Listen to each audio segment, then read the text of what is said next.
அல்லேலூயா. நம்ம இந்த நாளிலே மறுபடியுமாக ஏசாயா 54வது அதிகாரம் வசனம் 2 வாசிப்போம். உன் கூடாரத்தின் இடத்தை விசாலமாக்கு, உன் வாசஸ்தலங்களின் திரைகள் விரிவாகட்டும், தடை செய்யாதே, உன் கயிறுகளை நீளமாக்கி உன் முளைகளை உறுதிப்படுத்து. அல்லேலூயா. பாருங்கள், இந்த நாளிலே இதே வார்த்தையை நான் மறுபடியுமாக, இது நாம் கடந்த 2-3 நாள் 1ஆம் தேதி அன்றைக்கு 31 நைட் நம்ம இதை தியானிக்கும். அல்லேலூயா. ஏன்னா சபைக்காக கொடுக்கப்பட்டது. அந்த நாளிலும் நான் சொன்னேன், இது தனிப்பட்ட வாழ்க்கைக்கும் பொருந்தக்கூடிய. ஆனால் தனிப்பட்ட வாழ்க்கையிலே ஒரு சில உதாரணங்களை வேதத்திலிருந்து எடுத்து அது எவ்விதமாக தனிப்பட்ட முறையில் தனிப்பட்ட ஒருவருடைய வாழ்க்கையிலே எவ்விதமாய் நிறைவேற்றினார் என்பதை நாம் காணும் பொழுது நம்முடைய விசுவாசம் பலப்படும். ஹல்லேலூயா.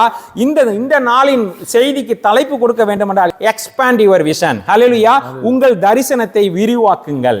ஹல்லேலூயா. Expand your vision. ஆண்டவர் அதை தான் இந்த நாளிலே ஆண்டவர் பேசும்படியாக என்னோடு கூட இடைப்பட்டார். இதை யாரை பார்த்து சொல்லுகிறார்? நம்ம கடந்த நாளிலே வாசித்தோம். யாரை பார்த்து சொல்லுகிறார்? 54:1 மறுபடியும் வாசிப்போம். பிள்ளை பெறாத மலடியே மகிழ்ந்து பாடு, கர்ப்பவேதனை படாதவளை கம்பீரமாய் பாடி ஆனந்த சத்தமிடு.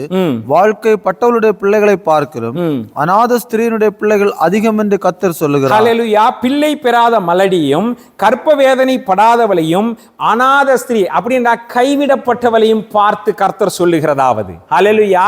எப்படிப்பட்ட நிலைமையிலும் நாம் இன்றைக்கு இருக்கலாம். ஒருவேளை யாரும் உதவி செய்ய முடியாத சூழ்நிலையில் இருக்கலாம். இல்லை என்றால் என்ன நடக்கும் என்று தெரியாத ஒரு எதிர்பார்ப்பு நிறைந்த ஒரு சூழ்நிலையில் இருக்கலாம். எப்படிப்பட்ட ஒரு மலட்டுத்தன்மை, நம்ம அநேக முயற்சிகளை நம்ம ஒரு வாழ்க்கையில் எடுத்திருக்கலாம். ஆனால் அதற்கு ஏற்ற பலனை இது நாள் வரையிலும் காணாமல் இருந்திருக்கலாம். அல்லேலூயா. அப்படிப்பட்ட சூழ்நிலை இருக்கக்கூடிய அப்படிப்பட்ட ஒரு பெண்ணை பார்த்துதான், அதாவது இஸ்ரவேலை பார்த்துதான் தேவன் சொல்லுகிறார். ஒரு பெண்ணுக்கு அடையாளமாக இஸ்ரவேல் அந்த இடத்துல ஆண்டவர் காட்டுகிறார். அப்படிப்பட்ட அந்த நாம் தான் இந்த நாளிலே அந்த இஸ்ரவேலுக்கு அடையாளமாக இருக்கிறோம். நம்மை பார்த்துதான் ஆண்டவர் சொல்லுகிறார், பிள்ளை பெறாதவளே மகிழ்ந்து கலிகூறு. ஏன்னா ஒரு காரியம் நடக்க போகிறது, ஒரு துன்பத்தின் மத்தியில நம்ம கடந்து போகிறோம், ஒரு நன்மை வரப்போகிறது என்று அறிவித்தால் நமக்கு மகிழ்ச்சியாக இருக்கும். தேவனுடைய ஆசீர்வாதம் வருகிறது என்பதை தேவன் நமக்கு அறிவிக்கிற காரியம், தேவன் நம்மை ஆயத்தப்படுத்துகிற காரியம், ஆண்டவர் நம்முடைய தரிசனத்தை விரிவாக்குகிற காரியம். ஹல்லேலூயா. ஏன்னா எல்லா முயற்சி எடுத்து ஒன்றுமே நடக்காத ஒரு மலட்டு சூழ்நிலையில இருக்கின்றவர்களை பார்த்து தான் ஆண்டவர் சொல்லுகிறார். ஏன்னா நம்முடைய வாழ்க்கையிலும் அப்படிப்பட்ட ஒரு சூழ்நிலையில் காணப்பட்டாலும் தேவன் அவைகளை மாற்றி போட வல்லவராக இருக்கிறார், மாற்றி போட விரும்புகிறார். ஹல்லேலூயா. அதுதான் அவருடைய திட்டம். ஏன்னா அவர் ஒரு காரியத்தை திட்டமிட்டு விட்டார், அதை செய்வதற்கு அவர் தூங்கிவிட்டார் என்று சொல்ல வேண்டும். அவர் ஆரம்பிச்சிட்டார், சொல்லுவாங்களா, அவர் துவங்கிவிட்டார், அதற்காகத்தான் நம்மை ஆயத்தப்படுத்துகிறார். ஒரு 2 தலைப்பில் 2 காரியங்களை இந்த வார்த்தையின் அடிப்படையில் ஒரு 2 காரியத்தை சொல்லிக் கொடுக்க விரும்புகிறேன். இந்த 2ம் நாம் செய்ய வேண்டியதுதான். முதலாவதாக, understand the plan of God in the midst of your barrenness. நம்முடைய மலட்டுத்தன்மையின் மத்தியிலே தேவனுடைய திட்டங்களை புரிந்து கொள்ளுங்கள். ஏன்னா இல்லைன்னா இதை நம்ம விசுவாசிக்க முடியாது, இதன்படி நம்ம நடக்க முடியாது. தேவன் சொல்லுகிறார் அல்லவா, மகிழ்ந்து கலிகூறு என்று சொல்லுகிறார். சொல்லிட்டு ஆண்டவர் சொல்றார், உன் கூடாரத்தை விசாலமாக்கு, வாசஸ்தலின் திரைகளை விரிவாக்கு, தடை செய்யாதே, கயிறுகளை நீளமாக்கு, முளைகளை உறுதிப்படுத்துகிறார். ஆனால் அதை செய்ய வேண்டும் என்றால் முதலாவதாக we need to understand the plan of God. தேவனுடைய திட்டத்தை புரிந்து கொள்ளணும். எப்போ புரிந்து கொள்ளணும்? எல்லாம் நன்றாக நடந்து கொண்டு இருக்கும் பொழுது இன்னொன்று நமக்கு கிடைக்கும் என்றால் சுலபமாக நம்ம விசுவாசிக்க முடியும். ஒன்றுமே இல்லாத மலட்டு சூழ்நிலையில அதை விசுவாசிக்க வேண்டும் என்றால் தேவனுடைய திட்டத்தை நாம் புரிந்து கொள்ள வேண்டும். அதை புரிந்து கொள்ள முடியவில்லை என்றால், இல்லை புரிந்து கொள்ள தவறிவிட்டோம் என்றால், நாம் இதன் அடிப்படையிலே நம்முடைய விசுவாசத்தை அப்பியாசிக்க முடியாமல் போய்விடும், ஸ்டெப் ஆஃப் ஃபெய்த் இல்லாமல் போய்விடும். ஏன் சொல்லுகிறேன்னா, நான் ஒரு உதாரணத்தை உங்களுக்கு சொல்லிக் கொடுக்க விரும்புகிறேன். ஆதியாகமம் 15வது அதிகாரம் வசனம் 1-2 வாசிப்போம். ஆபிரகாம் என்கிற மனிதன் நமக்கு மிகவும் அறிவுமானவர் தான். அவருடைய வாழ்க்கையிலிருந்து ஒரு காரியத்தை கற்றுக் கொடுக்க விரும்புகிறேன். இந்த காரியங்கள் நடந்த பின்பு கர்த்தருடைய வார்த்தை ஆபிராமுக்கு தரிசனத்திலே உண்டாகி, அவர், ஆபிராமே நீ பயப்படாதே, நான் உனக்கு கேடகமும் உனக்கு மகா பெரிய பலனுமாய் இருக்கிறேன் என்றார். அல்லேலூயா. ஆண்டவர் அவனை பலப்படுத்தும் விதமாக ஆண்டவர் சொல்லுகிறார். பாருங்க, ஏன்னா அதற்கு முன்பாக இந்த காரியம் என்பதை குறித்தே ஒரு செய்தி இருக்கிறது, அது இன்னொரு நாள் எடுக்கிறேன். ஏன்னா ஒரு காரியங்கள் நடந்து விட்டதே, அப்ப ஆண்டவர் அவனை பார்த்து சொல்லுகிறார், நீ பயப்படாதே, நான் உனக்கு கேடகமும் உனக்கு மகா பெரிய பலனுமாய் இருக்கிறேன் ஆண்டவர் சொல்றார். நான் தான் உனக்கு பலனை ரிவார்டுன்னு சொல்லப்பட்டிருக்கு. கேடகம்னா ஷீல்ட் அண்ட் ரிவார்டு, நான் தான் உனக்கு எல்லாமே அப்படின்னு சொல்றாரு. அப்ப ஆபிரகாம் சொல்லுகிற வார்த்தை என்ன? வாசியுங்கள். அதற்கு ஆபிராம், கர்த்தராகிய ஆண்டவரே, அடியேனுக்கு என்ன தருவீர்? நான் பிள்ளை இல்லாமல் இருக்கிறேனே. நான் பிள்ளை இல்லாமல் இருக்கிறேனே. மலட்டு தன்மை, மலட்டு சூழ்நிலை. உண்மையாகவே சாராள் மலடியாக இருந்தால், மெய்யாகவே ஆபிரகாமுக்கு பிள்ளை இல்லாமல் இருந்தது. அல்லேலூயா. அப்ப இஸ்மவேல் கூட பிறக்கவில்லை, அதுதான் உண்மை. அவனும் மலடி தான், அவனும் மலடன் தான், அவனும் மலடி தான். யாருக்கு பிரச்சனைன்னு கூட தெரிஞ்சிருக்காது. இந்த காலத்துலயாவது ஏதாவது 2 டெஸ்ட் எடுக்கலாம், அந்த காலத்துல என்ன டெஸ்ட் எடுத்துக்க போறாங்க இல்லையா? உண்டா இல்லையா? ஆக மொத்தம் ஓ மேல பிரச்சனையா என் மேல பிரச்சனையானே தெரியாது. அப்படிப்பட்ட ஒரு சூழ்நிலையில அவன் சொல்லுகிறான், நான் பிள்ளை இல்லாமல் இருக்கிறேனே. நம்முடைய வாழ்க்கையில எப்படிப்பட்ட ஒரு சூழ்நிலையில இருக்கிறோம்? இன்றைக்கு நம்முடைய முயற்சிகள் தோல்வியடைந்த சூழ்நிலையில இருக்கிறோமா? இல்லை ஒரு பெரிய எதிர்பார்ப்பின் மத்தியிலே காணப்படுகிறோமா? இல்லை இவனை போல ஒரு மலட்டுத்தன்மையான சூழ்நிலையிலே காணப்படுகிறோமா? நான் பிள்ளை இல்லாமல் இருக்கிறேனே. அவன் சொல்லுகிறது அதுதான். சொல்லிட்டு அவன் என்ன சொல்லுகிறான் பாருங்கள். தமஸ்கு ஊரானாகிய இந்த எலியேசரின் வீட்டு விசாரணை கர்த்தனா இருக்கிறானே என்றான். பின்னும் ஆபிராம், தேவரீர் எனக்கு புத்திர சந்தானம் அருளவில்லை, இதோ என் வீட்டிலே பிறந்த பிள்ளை எனக்கு சுதந்திரவாளியா இருக்கிறான். அவன் சொல்லுகிற வார்த்தை என்ன? தேவரீர் என் வீட்டுல ஒரு வேலைக்காரனா இருக்கான் இல்லையா, வீட்டு விசாரணைக்காரனாக இருக்கிறான் எலியேசர். அவனுடைய பிள்ளையை அவன் மடியில வைத்து கொஞ்சு கொண்டு இருக்கிறான். அதானே நடந்திருக்கு, உண்மை அதுதானே. அவனுடைய பிள்ளையை இவன் நேசித்து வீட்டு விசாரணைக்காரனாக இருக்கிறான். என் வீட்டிலே பிறந்த பிள்ளை எனக்கு சுதந்திரவாளியாக இருக்கிறான். எப்படி? எனக்கு சுதந்திரவாளி, இவனுடைய வாரிசை இவன் நியமிச்சிட்டான். ஆனால் தேவன் அவனை பார்த்து சொன்னது என்ன? ஆதியாகமம் 12வது அதிகாரம் வசனம் 1-2 வாசிப்போம். 1, 2, 3. கர்த்தர் ஆபிராமை நோக்கி, நீ உன் தேசத்தையும் உன் இனத்தையும் உன் தகப்பனுடைய வீட்டை விட்டு புறப்பட்டு நான் உனக்கு காண்பிக்கும் தேசத்துக்கு போ. நான் உன்னை பெரிய ஜாதியாக்கி உன்னை ஆசீர்வதித்து உன் பேரை பெருமைப்படுத்துவேன். நீ ஆசீர்வாதமாய் இருப்பாய். உன்னை ஆசீர்வதிக்கிறவர்களை ஆசீர்வதிப்பேன், உன்னை சபிக்கிறவனை சபிப்பேன். பூமியில் உள்ள வம்சங்கள் எல்லாம் உனக்குள் ஆசீர்வதிக்கப்படும் என்றார். சாதாரண பிளெஸிங் இல்ல, உனக்கு ஒரு பிள்ளையை கொடுப்பேன் நீ ஆசீர்வாதமா இருப்பான்னு இல்ல, பூமியில் உள்ள வம்சங்கள் எல்லாம் உனக்குள் ஆசீர்வதிக்கப்படும். அப்படிப்பட்ட ஒரு ஆசீர்வாதம் இருக்கக்கூடிய, பூமியில் இருக்கக்கூடிய அத்தனை பேரும் உனக்குள்ளாக ஆசீர்வதிக்கப்படுவான். உன்னை பெரிய ஜாதியாக்குவேன், உன்னை ஆசீர்வதிப்பேன்னு ஆண்டவர் சொல்றாரு. அப்ப எப்படிப்பட்ட ஒரு கிரேட் பிளெஸிங். ஆனா அதை விசுவாசித்து அவன் புறப்பட்டானா இல்லையா? ஆண்டவர் கீழ்ப்படிந்தானா இல்லையா? அது விசுவாசித்து தான் புறப்பட்டான். அவன் புறப்பட்டு எவ்வளவோ மைல் கடந்து வந்து விட்டான், எவ்வளவோ காலங்கள் ஆகிவிட்டது. ஆனாலும் இப்ப எது அவனை மாற்றி போட்டு விட்டது? யோசிச்சு பாருங்க. நம்முடைய மலட்டுத்தன்மை தேவனுடைய வாக்குத்தத்தத்தை விசுவாசிக்க விடாமல் செய்து விடுகிறது.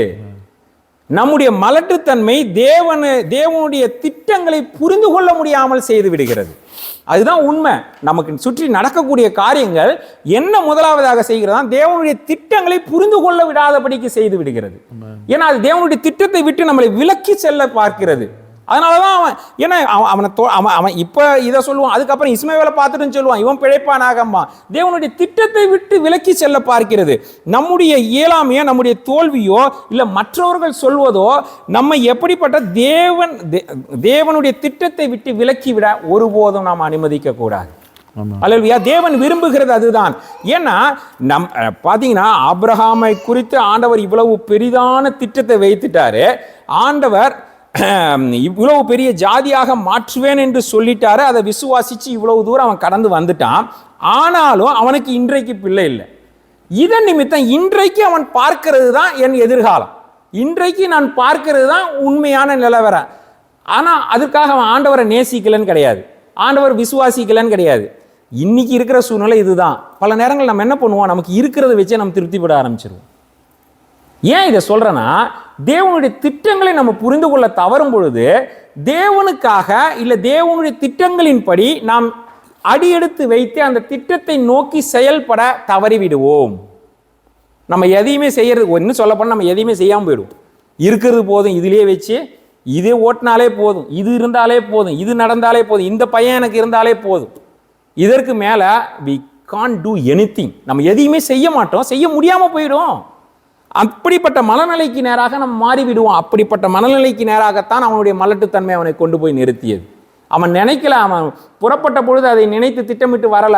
அவன் புறப்பட்ட போது தேவனை நம்பிதான் வந்தான். தேவன் சொன்ன ஆசீர்வாதத்தையும் தத்தத்தையும் நம்பிதான் அவன் வந்தான்.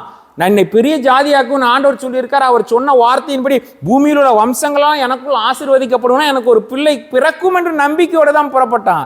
ஆனால் இன்றைக்கு அவனுடைய மலட்டுத்தன்மை, அவனுடைய பிள்ளை இல்லாதது, தேவனுடைய திட்டத்தை புரிந்து கொள்ள முடியாதபடிக்கு இவன் மாற்று திட்டத்தை தேவனுக்கு சமர்ப்பிக்கிறான். வா, யோசிச்சு பாருங்க, எவ்வளவு தூரம் எவ்வளவு நேரங்களில் நம்ம சொல்லியிருக்கோம் ஆண்டவர்கிட்ட, இந்த காரியங்களாம் நடக்கலன்னு, ஆண்டவரை இதையாவது செஞ்சுட்டு போங்கப்பா, இது கிடைச்சா போதும்னு. இது நடக்காத என் வாழ்க்கையில, இது மாத்திரம் எனக்கு கிடைத்தா போதும். ஆனா தேவனுடைய திட்டம் பெரிதா இருக்கும். சில நேரங்களில் நம்ம கேட்கிற அந்த ஜெபங்களுக்கு பதில் இல்லாம கூட போகும். ஏன்னா தேவன் அதை காட்டிலும் பெரிதாக ஒன்றை நமக்காக ஆயத்தப்படுத்தி வைத்து இருப்பார். நம்ம அதற்காக அவருடைய திட்டத்தை புரிந்து கொண்டு விசுவாசித்து காத்திருந்து அவர் சொல்லுகிறபடி செய்தோம் என்றா அது நம் வாழ்க்கையில நிறைவேறும். ஆனால் அதை புரிந்து கொள்ள முடியாதபடிக்கு இந்த மலட்டுத்தன்மை, அதாவது நாம் எதிர்பார்க்கிற காரியங்கள் நம் வாழ்க்கையில் நடக்காத, நம்முடைய ஜெபங்களுக்கு கிடைக்காத பதில்கள் நம்மை இவ்வித திட்டங்களை புரிந்து கொள்ள முடியாதபடிக்கு நம்மை திசை திருப்பிவிடும். மிக கவனமாக இருக்கணும். அதுக்காக சொன்ன understand the plan of God. அதுதான் முக்கியம். தேவனுடைய திட்டத்தை நாம் புரிந்து கொள்ளணும். இதை வாசிப்போம். 15வது அதிகாரம் வசனம் 4. அப்பொழுது கர்த்தருடைய வார்த்தை அவனுக்கு உண்டாகி, இவன் உனக்கு சுதந்திரவாளி அல்ல, உன் கற்ப பிறப்பா இருப்பவனே உனக்கு சுதந்திரவாளி ஆவான் என்று. ஏன்னா இது ஏற்கனவே ஆண்டவர் சொல்லிட்டார், உண்டா இல்லையா? ஆதியாகமம் 12வது அதிகாரத்திலே ஆண்டவர் சொல்லிட்டார், உனக்கு பிள்ளையை கொடுப்பேன், உன் கற்ப பிறப்பா இருக்கிறவன் தான் உன்னுடைய சந்ததி. உண்டா இல்லை? என் பிள்ளைன்னு, என் சந்ததினா எனக்கு பிறக்கக்கூடிய பிள்ளைங்கள் தான்.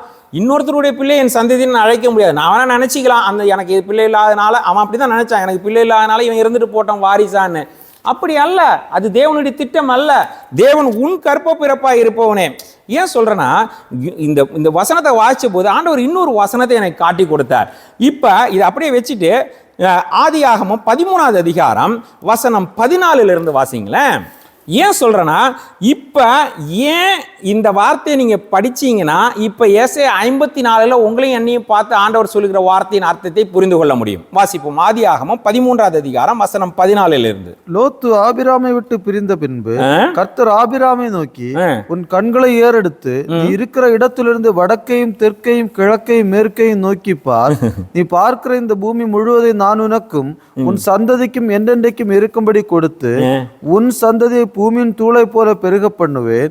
ஒருவன் பூமியின் தூளை எண்ணக்கூடுமானால் உன் சந்ததியும் எண்ணப்படும். அப்பவே ஆண்டவர் சொல்லிட்டாரு. நான் சொல்லுகிறது அப்பவே எழுந்து நீ நட, உன் எல்லையை விரிவாக்கு.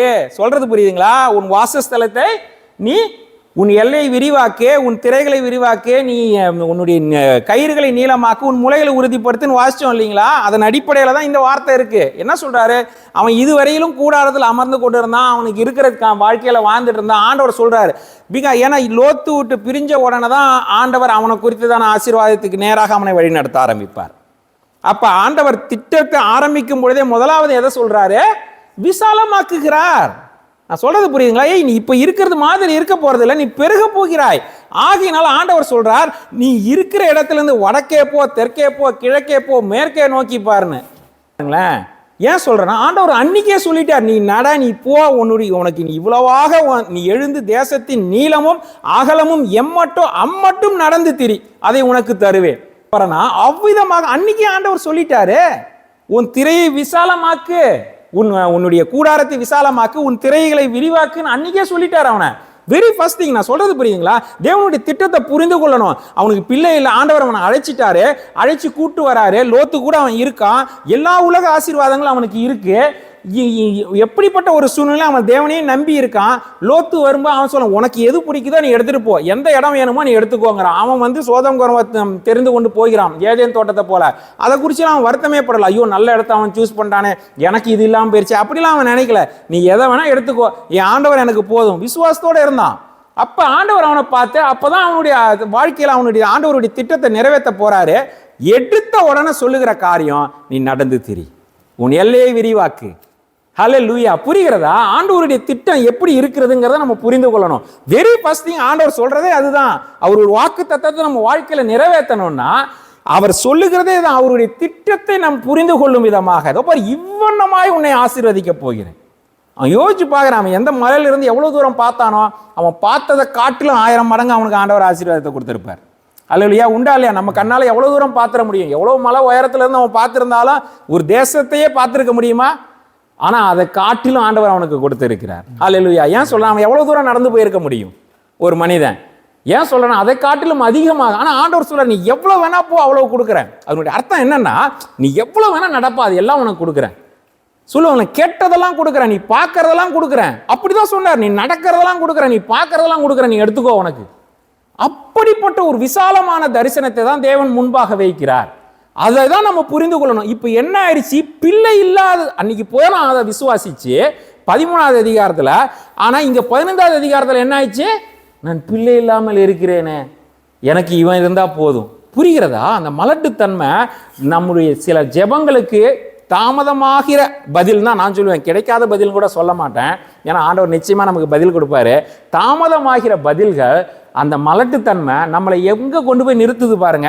தேவனுடைய திட்டத்தை விட்டு திசை திருப்புகிறது. we must be careful. மிக ஜாக்கிரதையா இருக்கணும். ஏன்னா எப்பவுமே அவர் சொன்ன வாக்கு தத்தத்தை நாம் புரிந்து கொண்டவர்களாக, அவர் சொன்னால் செய்வார். அது மட்டும்தான் இருக்கு. இது எப்படி ஆகும், என்ன நடக்கும் தெரியாது. அப்படிப்பட்டவனாக அவன் மாறிவிடுவான். அதனால தான் ரோமர்ல சொல்லப்பட்டிருக்கோம், நடப்பதற்கு ஏதுமில்லாத பொழுதும் அதை கர்த்தர் செய்ய வல்லவர் என்று நம்பிக்கையோடு காத்திருந்தான், அதை பெற்றுக்கொண்டான். நம்முடைய வாழ்க்கையில் அப்படிப்பட்டவர்களாக ஆக. மறுபடியும் இப்ப பாதி அவன் 15வது அதிகாரத்துக்கு வாங்க, 4 மறுபடியும் வாசிப்பா. அப்பொழுது கர்த்தருடைய வார்த்தை அவனுக்கு உண்டாகி, இவன் உனக்கு சுதந்திரவாளி அல்ல, உன் கற்ப பிறப்பா இருப்பவனே உனக்கு சுதந்திரவாளியா. மறுபடியும் ஆண்டவர் ரீஇன்ஸ்டேட் பண்றார், மறுபடியும் நினைவுபடுத்துகிறார். மகனே, நான் உனக்கு சொன்னது என்ன? இவனை ஒரு வாரிசா கொடுக்கறதுக்காகவா நான் அங்கிருந்து உன்னை கூட்டு வந்தேன்? யோசிச்சு பாருங்க. அப்படி இல்லை, உன் கற்ப பிறப்பா இருக்கிறவன் தான் உன் வாரிசு சொல்லிட்டு தரிசனத்தை காட்டுகிறார் பாருங்க. அவர் அவனை வெளியே அழைத்து. எப்பவுமே புரிந்து கொள்ளணும், in order to understand the God's plan we must come out from our situation. நம்முடைய சூழ்நிலையிலிருந்து வெளியே வரணும். அதை விட்டு அந்த ஒரு ஒரு முடியாது, இயலாது, இனி நடக்காதுங்கிற ஒரு அவநம்பிக்கையிலிருந்து வெளியே வர வேண்டும். அதை தான் ஆண்டவர் சொல்றார், வெளியே வா. வெளியே அழைத்து ஆண்டவர் சொல்லுகிறது என்ன? வெளியே அழைத்து, நீ வானத்தை அண்ணாந்து பார், நட்சத்திரங்களை எண்ண உன்னாலே கூடுமானா அவைகளை எண்ணு என்று சொல்லி, பின்பு அவனை நோக்கி, உன் சந்ததி இவ்வண்ணமாய் இருக்கும் என்று ஆண்டவர் சொல்றார். உன்னால முடியும்னா நீ எண்ணி பாரு, இவ்வண்ணமாய் உன்னுடைய சந்ததி இருக்கும். ஹல்லேலூயா. ஆண்டவர் சொல்கிறார், he show a picture. So அதான் சொல்றேன், we must have the vision of faith. நமக்கு அந்த தரிசனம் வேண்டும். ஆண்டவருடைய தரிசனத்தை விசுவாசிக்கும் விதமாக ஆண்டவர் அவனுக்கு சொல்றார், ஒரு அடையாளத்தை காட்டுகிறார், இவ்வண்ணமாக இருக்கும்.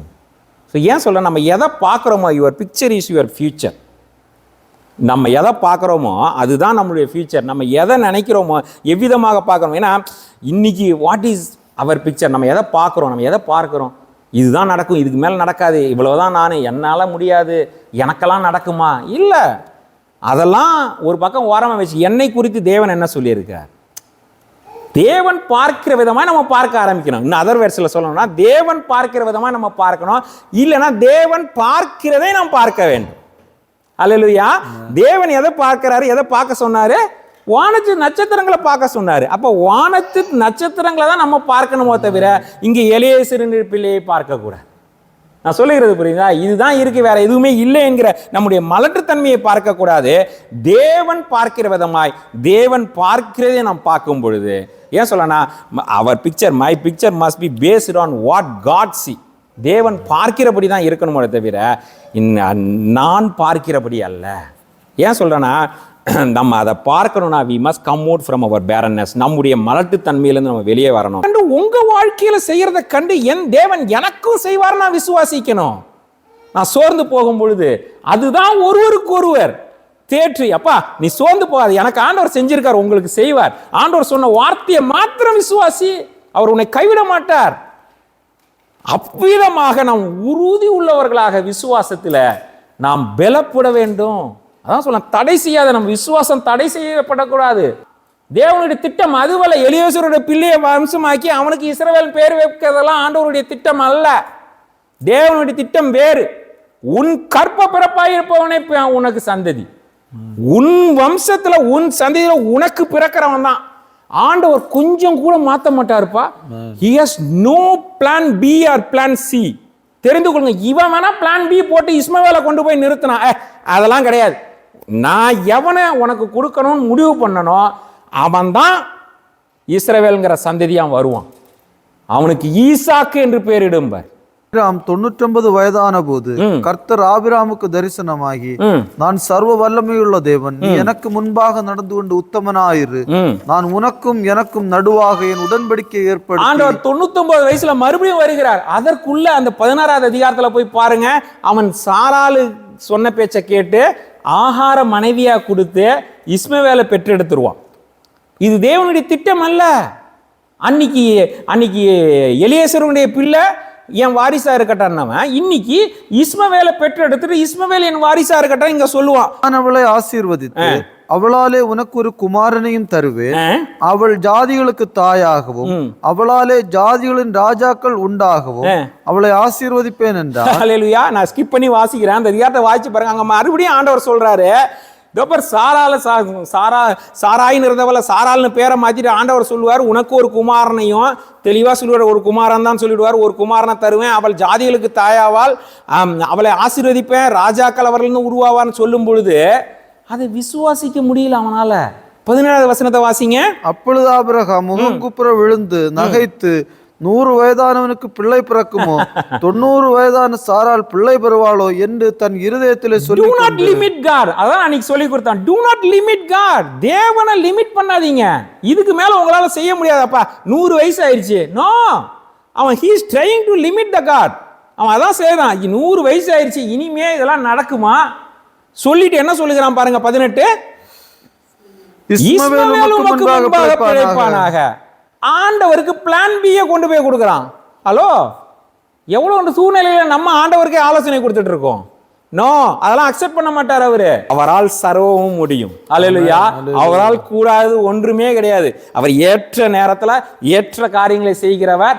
ஏன்னா இவனை சாதாரணமான ஒரு மனிதனாக அல்ல, விசுவாசத்தின் தகப்பனாய் மாற்ற வேண்டும்னு முடிவு பண்ணிட்டார்.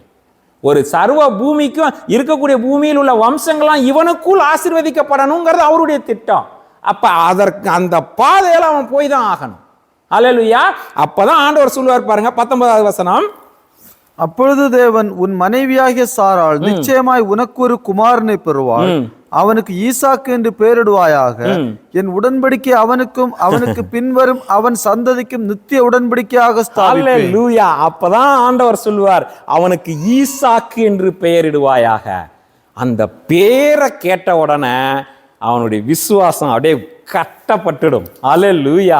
அவன் ஏன் தெரியுமா, இஸ்மவேலின் பேரை இட சொல்லி ஆகாருக்கு ஆண்டவர் கட்டளையிட்டு கொடுத்திருப்பார். ஒரு பேரை கொடுத்து அந்த பிள்ளையை கொடுத்த தேவன் இங்கு ஏன் பிள்ளைக்கு பேரை கொடுத்துட்டாருன்னா, எனக்கு அவர் சொன்னபடியே பிள்ளையை கொடுப்பாருன்னு அவன் விசுவாசிக்க ஆரம்பிச்சான் பாருங்க. அதுல அவன் நிலை வரப்பட ஆரம்பிச்சான். ஆகையினால்தான் இப்ப திருப்பிக் கொள்ளுங்க, ரோமர் 4வது அதிகாரம். அங்கு ஏன் இந்த வார்த்தை எழுதப்பட்டு இருக்கிறதுனா இதன் நிமித்தம் தான் எழுதப்பட்டு இருக்குது. ரோமர் 4வது அதிகாரம் 17 வாசிங்க. அநேக ஜாதிகளுக்கு உன்னை தகப்பனாக ஏற்படுத்தினேன் என்று எழுதியிருக்கிறபடி அவன் தான் விசுவாசித்தவருமாய் மரித்தோரை உயிர்ப்பித்து இல்லாதவைகளை இருக்கிறவைகள் போல் அழைக்கிறவருமாய் இருக்கிற தேவனுக்கு முன்பாக. நம் தேவன் எப்படிப்பட்டவன், எவ்வளவு அழகா வர்ணிக்கிறார் பாருங்க பவுல். எப்படியா அவர் மரித்தோரை உயிர்ப்பித்து இல்லாதவைகளை இருக்கிறவைகளை போல அழைக்கிற தேவனுக்கு. இதுதான் அவனுடைய விசுவாசமாகவும் இருந்தது. நம்ம எல்லாருக்கும் முன்பாக தகப்பனானான். உன் சந்ததி இவ்வளவா இருக்கும் என்று சொல்லப்பட்டபடியே தான் அநேக ஜாதிகளுக்கு தகப்பனாவதை நம்புகிறதற்கு ஏதுவில்லாதிருந்தும் அதை நம்பிக்கையோட விசுவாசித்தான். ஹல்லேலூயா. அதை நம்பிக்கையோட விசுவாசிச்சான். 99 வயசுல எனக்கு பிள்ளை பிறக்கணும் நம்புனான் பாருங்க. 99ல இருந்து 100 வரைக்கும் அந்த பிள்ளை கைக்கு வர்றதுக்குள்ள அவன் விசுவாசான் பாருங்க. ஒரு விசுவாசம் அவனை விசுவாச தகப்பனாயது மாற்றி விட்டது. வாவ். அதற்கு முன்பாக கடந்து வந்தான் அவன். அந்த நேரத்தில் அவன் விசுவாசம் கட்டப்பட்டு, அதான் சொல்றேனே, எப்பவுமே சொல்றேன், அந்த விசுவாசம் அசைக்கப்படாததாக காணப்படணும். தேவனுடைய பார்வையில இவன் என்ன முழுமையா விசுவாசிட்டான்னு ஆண்டவர் பார்த்துட்டாருன்னு வச்சுங்களேன், ஆண்டவர் எதை வேண்டுமானாலும் நம் வாழ்க்கையில செய்து விடுவார். இன்னும் சொல்லப்போனா அவருடைய திட்டத்தையே அப்பத்தான் நிறைவேற்ற ஆரம்பிப்பார். விசுவாசிக்க கற்றுக் கொடுக்கிறேன். நம்ம ஒவ்வொருவரும் நம்ம பிள்ளைக்கு விசுவாச தகப்பனாவும் தாயாவும் அது மாறுவோம். அல்லேலூயா. அட்லீஸ்ட் அதை செய்யலாமே. நம்ம ஒன்றும் ஜாதிகளுக்கு அல்லப்பா, நம்ம பெத்த பிள்ளைங்களுக்கு நம்ம மாறுவோமே. என் பிள்ளைங்க பார்த்து எங்க அம்மா விசுவாசிக்கிற மாதிரி, எங்க அப்பா விசுவாசிக்கிற மாதிரி நான் விசுவாசிக்கிறேன்னு சொல்லட்டான். அதுக்கு அந்த நம்ம சந்ததிக்காவது நம்ம விசுவாச தகப்பனாக மாறுவோம். அவன் விசுவாசம் பாருங்க, அசைக்கப்படாத விசுவாசம் நம்ம வாழ்க்கையில உண்டாகட்டும். அது எதை விசுவாசிக்கணும்? தேவனுடைய திட்டத்தை விசுவாசிக்கணும். அவர் சொன்னார்ல, உன் கற்ப பிறப்புனா அதுதான் உன் கற்ப பிறப்பு. காத்திருந்தான், ஈசாக் என்று பெயரிட்டான். அதான் சொன்னேன், அதற்கு பிறகு அசைக்கப்படாதவன் ஜாதிகளுக்கு தகப்பனாவதை நம்புவதற்கு ஏதுவில்லாத பொழுதும் அதை நம்பிக்கையோடு விசுவாசித்தான். அவன் தேசத்திலே பலவீனமாய் இருக்கவில்லை. அவன் ஏறக்குரிய 100 வயது உள்ளவனாய் இருக்கும் பொழுது தன் சரீரம் செத்து போனதையும், அதுதான் தெளிவாக அங்கே ஆண்டவர் பவுல் எழுதுவார், ஆண்டவர் எழுதி வச்சிருக்கார். அவன் ஏறக்குறைய 100 வயதுள்ளவனாய் இருந்த பொழுது, 99 வயசுல தான் ஆண்டவர் பேசினார். தன் சரீரம் செத்து போனதையும் சாராளுடைய கற்பம் செத்து போனதையும் என்னாதிருந்தான். இதுவரையிலும் அது செத்து போன கற்பம் தான், இதுவரையிலும் அது மலடி தான். இதுவரையிலும் 99 வயசு தன்னுடைய மனைவி பிள்ளை பெறுவாளா என்ற தேவனையே பார்த்து கேட்டவன் தான். இப்ப அவனுடைய விசுவாசம் கட்டப்பட்டதனால அவன் அவளுடைய செத்து போன கற்பத்தை அவன் எண்ணாதிருந்தான். தன் சரீரம் செத்து போனதை குறித்து அவன் எண்ணாதிருந்தான். 99 வயசு கிழவனால அவனால விசுவாசிப்பதற்கு நம்புவதற்கு ஏதுவே இல்லை. ஆனாலும் நம்புனாம் பாருங்க, அதுதான் நம்பிக்கை. ஆகையினால் நாம் நம்புவதற்கு ஏதுவில்லாத சூழ்நிலையை நம்புவோம். நம்புவதற்கு ஏதுவில்லை, இது என் வாழ்க்கையில நடக்குமா? அவரால் எதை வேணா மாற்ற முடியும். விசுவாசம் உன் விசுவாசத்தின்படி ஆக கடவுது என்று சொல்லுவார். ஹல்லேலூயா. கர்த்தர் நல்லவர், அவ்விதமாக ஆண்டவர் செய்வாராக.